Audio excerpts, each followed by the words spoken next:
안녕하세요, 조시입니다. 오랫동안 사람들은 기자의 피라미드 건설 방식을 안다고 믿었지만 최근 과학자들이 역사를 바꿀 수 있는 새로운 이론을 제시했습니다. 이번 인포그래픽쇼 에피소드에서 진실을 밝혀보세요. 기자의 피라미드는 고대 세계의 7대 불가사의 중 유일하게 남아있는 건축물입니다. 그리고 수천 년이 지난 지금도 여전히 그것은 공학의 기적이며 현대 기술 없이 지어졌습니다. 하지만 어떻게 가능했을까요? 수세기 동안 과학자들은 답을 찾았다 생각했지만 그게 틀렸을 수도 있습니다. 누구와 이야기하느냐에 따라 피라미드를 누가 지었는지에 대한 여러 가지 이론이 있습니다. 어떤 사람들은 이집트 제국의 노예들이 지었다고 주장하지만 이 이론은 널리 오해로 여겨지고 있습니다. 어떤 사람들은 고된 노동을 하던 유급 노동자들이라고 하고 또 다른 이들은 전체 작업을 설계한 엘리트 건축가와 엔지니어를 언급합니다.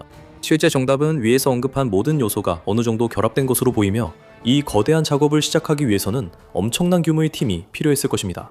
하지만 수세기 동안 탐험가들과 이집트 학자들은 내부에서 발견한 것들에 매료되어 왔습니다. 그리고 가장 흥미로운 부분 중 하나는 일부 석재 블록이 얼마나 거대한지입니다. 많은 석재 블록들은 각각 2톤이 넘는 무게를 가지고 있으며 왕의 방에 있는 가장 큰 화강암 대들보는 무려 80톤에 달합니다. 어떻게 현대 장비도 없이 이런 것을 지을 수 있었을까요? 피라미드가 어떻게 지어졌는지 밝히는 첫 번째 단계는 그것들이 무엇으로 만들어졌는지 이해하는 것입니다. 전 세계의 많은 거대 구조물들은 돌과 더 유연한 재료를 함께 사용하지만 3왕조, 4왕조, 5왕조 시기에 지어진 초기 피라미드들은 대부분 채석장에서 가져온 석회암 블록을 모르타르로 고정해 쌓았습니다. 화강암은 피라미드 주요 방 내부에만 사용됐습니다. 이 시기는 기자의 대피라미드가 세워진 시기로 거대한 거친 돌들이 대량의 석고와 잡석로, 정교하게 균형을 이루며 쌓아 올려졌습니다. 진정한 결합재는 아니었지만 돌을 단단히 고정하는데 충분했습니다. 시간이 지나 기술은 변했지만 예상과는 달랐습니다. 중왕국 시대에는 피라미드 건설이 덜 인상적이고 신비로워졌습니다. 대부분 석회암 외장에 진흙, 벽돌, 점토로 지어졌습니다. 이것은 피라미드를 밑바닥부터 한 조각씩 쌓을 수 있음을 의미했습니다. 단순 노동으로 일꾼들이 사다리와 도르래로 천천히 조립했습니다. 벽돌은 크기가 충분하면 되었으므로 대피라미드의 거대한 돌들은 같은 형태로 반복되지 않았습니다. 오히려 이 점이 그 돌들을 더 매혹적으로 만들었습니다. 과정의 일부는 석고를 모르타르로 만드는 것이었는데 이를 위해서는 돌을 탈수해야 했습니다. 이 과정에는 많은 불이 필요했고 따라서 많은 나무가 필요했습니다. 이집트는 울창한 숲으로 유명하지 않기 때문에 원자재를 만드는데 거의 모든 숲을 베어내야 했습니다. 나무의 흔적을 추적한 결과 과학자들은 고왕복 시대가 그들이 생각했던 것보다 수백 년 더 이전인 기원전 2850년까지 거슬러 올라간다는 사실을 발견하게 되었습니다. 그러나 일부는 고대 목재의 탄소 연대 측정이 부정확하다고 주장했습니다. 하지만 이것은 퍼즐의 일부에 불과했습니다. 노동자들은 구리끌, 수동드릴, 원시적인 톱 등 기본 도구로 거대한 돌을 다듬었다고 여겨집니다. 그 후 거대한 돌덩이들은 미리 준비된 길, 아마도 젖은 모래 위에서 썰매로 옮겨졌을 가능성이 높습니다. 이는 마찰을 줄이기 위한 것으로 채석장에서 피라미드 부지까지 운반되어 기초를 놓는 데 사용되었습니다. 신중한 계획을 세운다면 이 거대한 돌들을 올바른 위치로 옮기는 것이 가능했을 것입니다. 이것이 어떻게 이루어졌는지에 대한 첫 번째 단서는 바로 이 기념물들 자체에서 찾을 수 있습니다. 제12왕조의 군주 또는 총독인 제우티호텝의 무덤에는 172명의 남자들, 이 거대한 파라오 조각상이 실린 대형 썰매를 끄는 장면이 그려져 있습니다. 일부 연구자들은 이집트인들이 사원 모형에서 영감을 받아 요란 방식을 사용했을 것이라고 봅니다. 이 장치 4개를 돌블록 주위에 배치하면 이동이 가능하고 노동력도 최소화됩니다. 다만 이 방법은 최대 2.5톤 블록에만 적용된다고 여겨졌습니다. 그리고 그보다 훨씬 더 큰 블록들도 있었습니다. 이 방법은 채석장에서 블록을 옮기는 첫 단계에서는 효과적이었을지 모르지만 피라미드 위로 더 높이 들어올리는 데에는 쓸모가 없었을 것입니다. 기초가 완성된 후에는 각 단계가 점점 더 어려워졌습니다. 바로 그때부터 기술이 더 발전해야 했던 것이죠. 오랫동안 주요 이론은 경사로였습니다. 거대한 블록을 위로 밀어 올려 기존 블록 위에 올려놓을 수 있는 단순한 시스템이었죠. 튼튼한 경사로, 숙련된 손길, 일꾼들을 유도할 밧줄 시스템이 필요했을 것입니다. 여기서부터 미스터리가 더 깊어집니다. 기자에서는 경사로 흔적이 없지만 채석장에는 일부 증거가 있습니다. 그렇다고 이집트인들이 피라미드 건설에 경사로를 쓰지 않았다는 뜻은 아닙니다. 실제로 고고학자들은 이것이 어떻게 이루어졌을지에 대한 독특한 이론들을 만들어냈습니다. 이집트학자 마크 레너는 피라미드가 높아짐에 따라 그 주위를 따라 나선형 경사로가 만들어졌을 것이라고 믿으며 이 경사로를 통해 돌 블록을 부드럽게 밀어 올려 제자리에 놓을 수 있었다고 생각합니다. 하지만 이런 방식은 건물을 덮어 구조 설계가 훨씬 더 어려워졌을 것입니다. 분명히 다른 방법이 필요했을 것입니다. 지렛대는 인류가 만든 초기 기계 중 하나로 받침점 위 빔이나 막대가 짧은 거리에서 큰 힘을 낼 수 있게 합니다. 이 방법은 무거운 돌을 올리기 위해 경사로와 함께 사용됐으며 헤로도토스도 이를 지지했습니다. 고고학자들은 샤도프라는 장치를 발견했는데 이는 지렛대 원리를 이용한 관계도구로 고대 이집트인들이 이 기술을 확실히 터득했음을 보여줍니다. 전문가들은 이 지렛대들이 전체 자재의 상위 3%를 들어 올리는 데 사용되었지만 이는 피라미드 높이의 거의 3분의 1에 해당해 여전히 큰 무게를 들어야 했고 그들은 진실에 더 가까워지고 있었습니다. 지렛대는 피라미드 건설에 중요한 역할을 했습니다. 일부 기술은 튼튼한 나무나 돌 받침을 끼워 제자리에 고정한 채 블록을 양옆에서 조금씩 들어 올리는 방식이었습니다. 다른 방법으로는 더 큰 지렛대를 사용해 거대한 돌을 제자리에 들어 올렸습니다. 두 방법 모두 느리고 고된 작업이었으며 피라미드 설계의 많은 부분을 설명해주지만 전부는 아니었습니다. 과학자들이 아무리 기술을 연구해도 모든 세부 사항을 설명할 수는 없었습니다. 해답은 자연에서 나올지도 모릅니다. 초기 건설에서 가장 강력한 도구 중 하나는 물이었고 나일강의 흐름은 채석장에서 피라미드 현장까지 자재 운반에 매우 중요했습니다.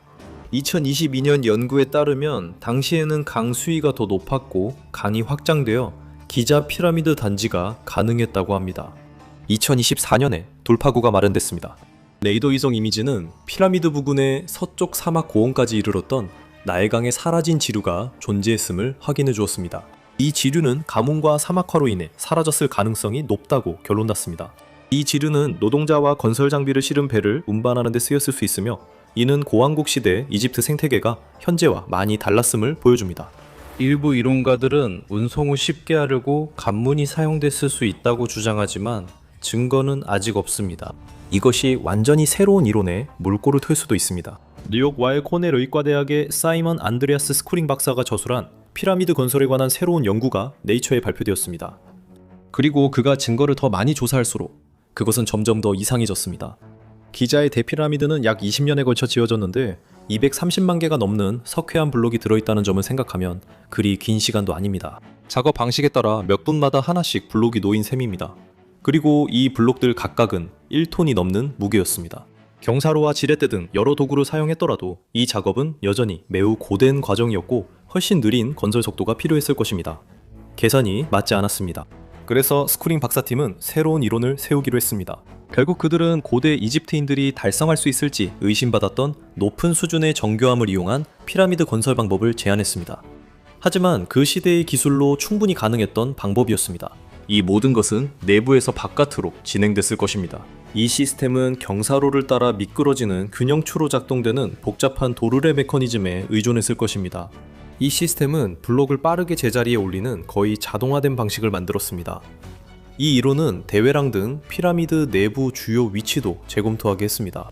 이 방은 항상 벽을 따라 있는 마모 흔적과 광택이 나는 표면 같은 독특한 특징들이 있었습니다.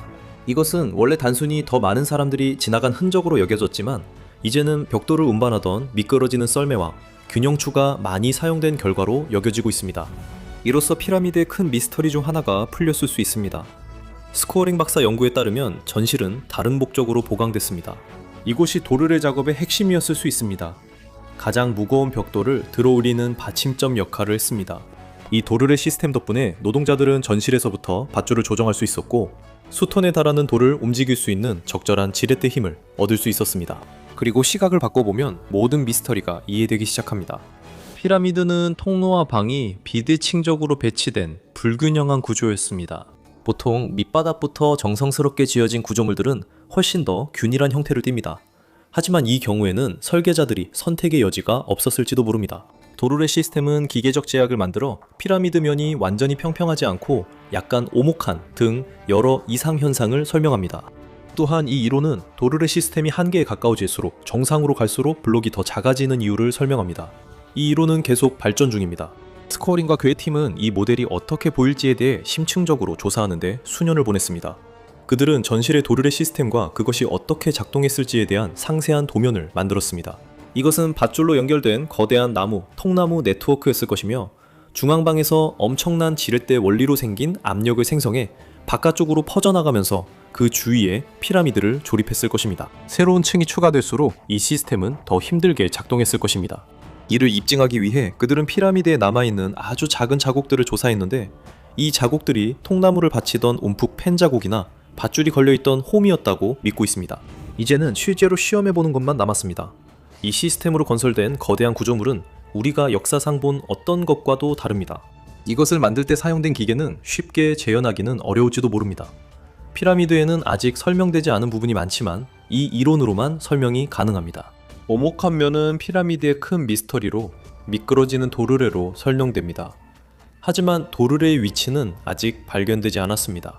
상승 통로와 대외랑만이 힘을 생성하는 경사로의 위치로 확인된 상황에서 전문가들은 피라미드 내부 더 높은 곳에 두 번째 미끄러지는 경사로가 필요했을 것이라고 믿고 있지만 아직 발견되지 않았습니다.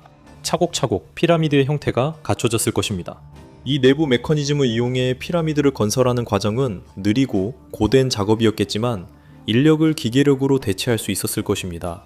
오늘날 다시 만든다면 단단히 감은 밧줄 대신 티타늄 케이블과 같은 고장력 재료로 보강할 수 있을 것입니다. 하지만 여러 면에서 그 과정은 여전히 같을 것이며 고대의 힘과 원재료에 의존하게 될 것입니다. 어떤 것들은 변하지 않으며 고대 이집트인들은 이를 일찍이 알았습니다.